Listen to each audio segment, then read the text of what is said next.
Vamos dar continuidade. Eu gostaria de chamar agora para apresentar perspectivas futuras de tratamento o nosso professor titular da disciplina de Clínica Médica e Farmacologia, professor Dr. Davi Feder.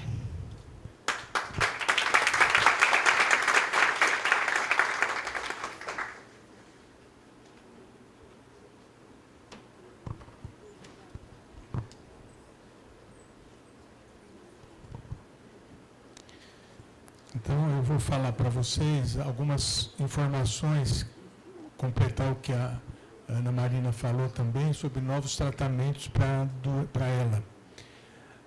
Para uma droga ser testada em seres humanos, ela precisa ser primeiro testada em células, em animais de laboratório, camundongos, ratos, macacos, eventualmente, antes de chegar no ser humano. Essa pesquisa básica pode demorar cerca de 5 ou mais anos. É muito demorado. E a partir do momento que uma droga demonstre seu efeito nos animais, ela vai ser testada em humanos, em 4 fases. Na primeira fase, ela vai ser dada em humanos saudáveis, para ver se ela é tolerável para o ser humano. No caso da ELA, os pacientes com ela são os elegíveis, são aqueles que vão usar a medicação inicialmente apenas para saber qual a dose que é necessária, onde ela vai ser metabolizada, quais são os efeitos colaterais da medicação.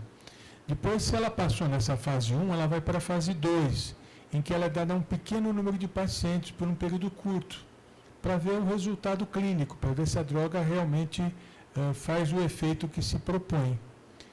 Se ela passa na fase 2, ela vai para a fase 3, em que ela é administrada por um período mais longo, e ela vai ser comparada com os tratamentos já existentes. Então, eu vou comparar uma droga nova, por exemplo, com o Riluzol ou com outra medicação já existente. E depois, se ela passou nessas 3 fases, ela vai ser avaliada pelo FDA, pela agência europeia, e ela vai ser liberada para lançamento. E aí passa a fase 4. Depois que ela chega no mercado, ela vai continuar sendo avaliada, para ver se o que se propôs em pequenos grupos, ou em período mais curto, ela vai demonstrar efeito no paciente a longo prazo. Então, uma pesquisa nessas fases, já tirando a fase experimental, pode demorar até 10 anos ou mais. Então, é um tempo muito grande para a gente poder ter certeza se uma droga vai funcionar. E depois de tudo isso, como a professora Ana Marina falou, nós temos a decepção que a droga passou na fase 1, fase 2, fase 3, e chega na fase de lançamento, já lançada para uso de pacientes, ela demonstra que ela não faz efeito. E a droga é abandonada e ela acaba sendo um investimento de milhões que não deu nenhum resultado prático para o paciente. Após todas essas etapas, ela mostrou insucesso no tratamento. Ou pior, como aconteceu no caso da distrofia muscular, em que a droga causou a morte de pacientes. Depois da droga ser lançada, depois dela ser aprovada, ela causou a morte de pacientes.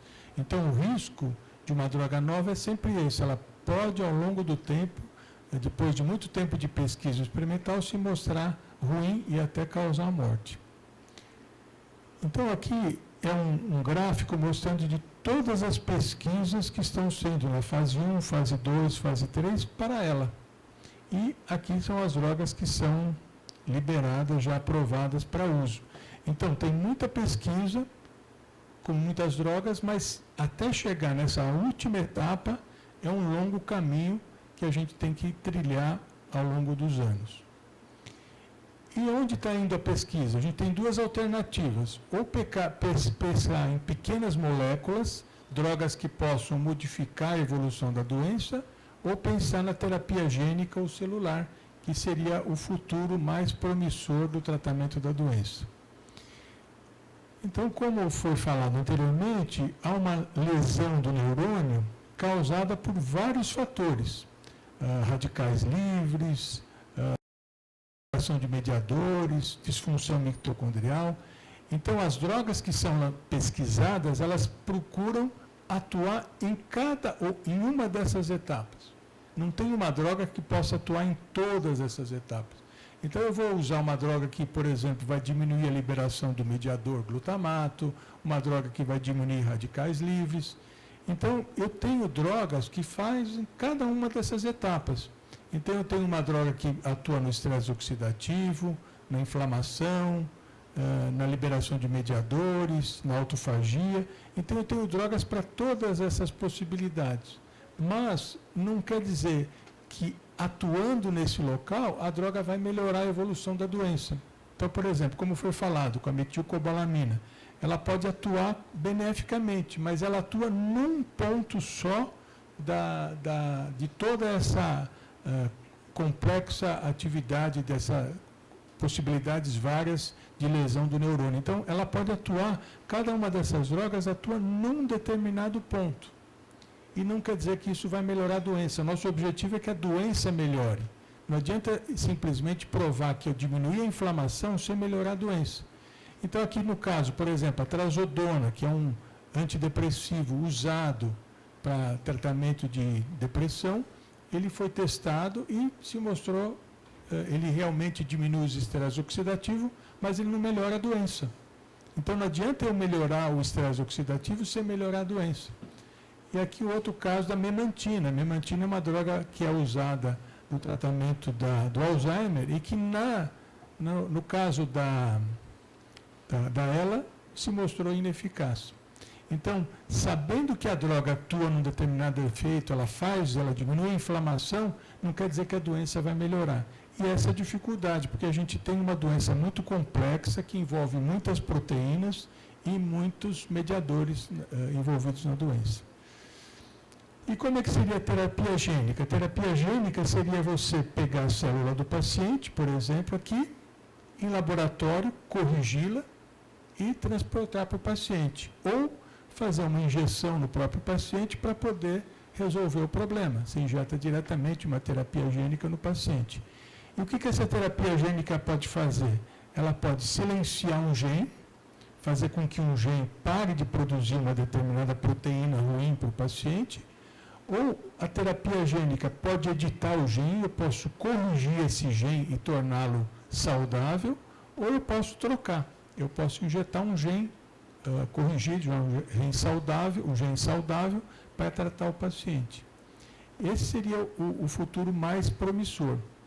E o que nós temos, por exemplo, com a droga que a professora Ana Marina falou, é um oligonucleotídeo.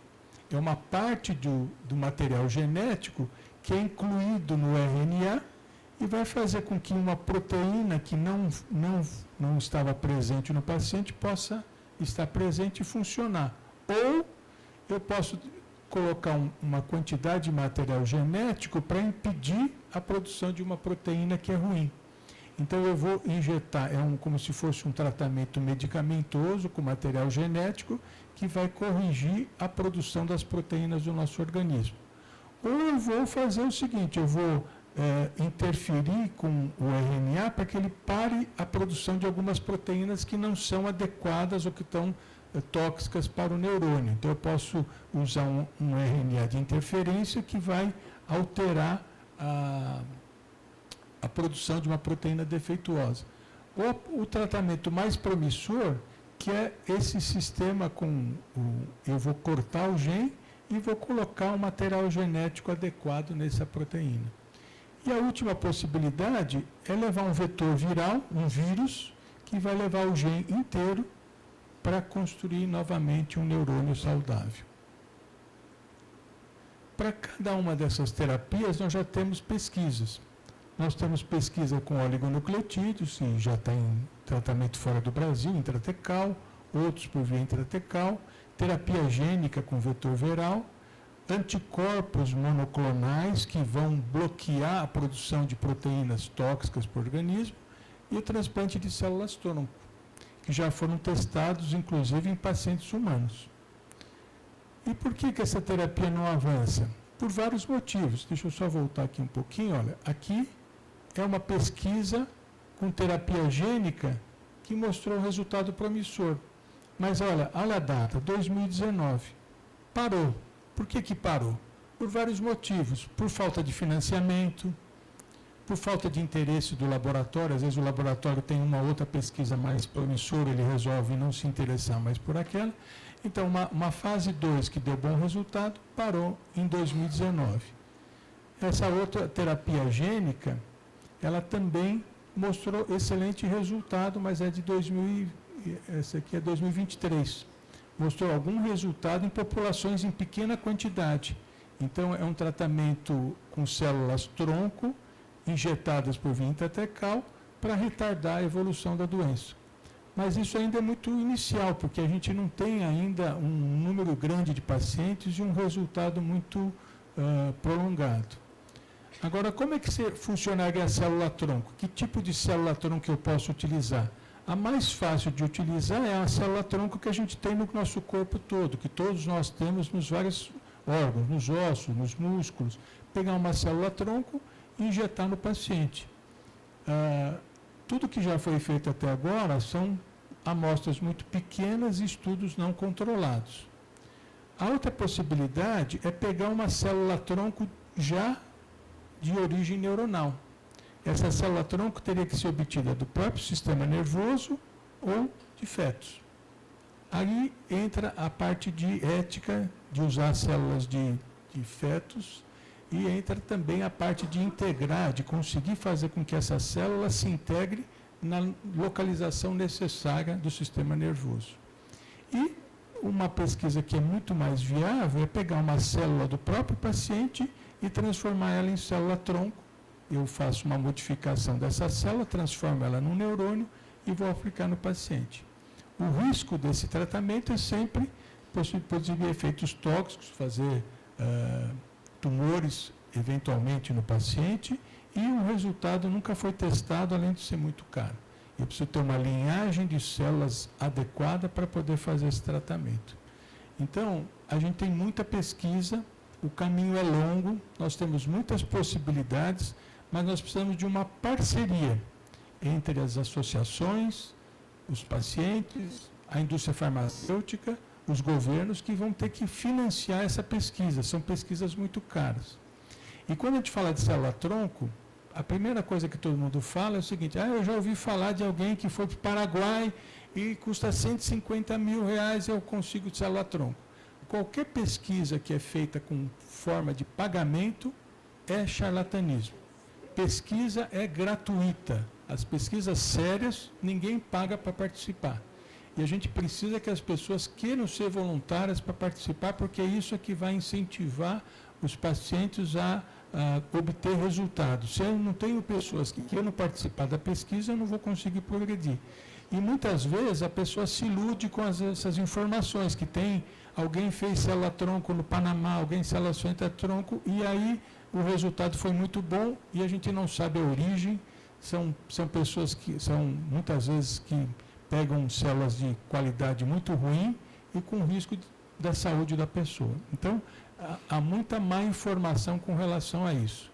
Então, a mensagem final é o seguinte: ouçam a ciência. Tá? Assim como aconteceu com a Covid, não é a rede social que vai dar informação. Se eu for procurar na rede social, tem que ser informação correta. Onde é que está a informação correta? É no site da Brela, no site que tem informação de confiança.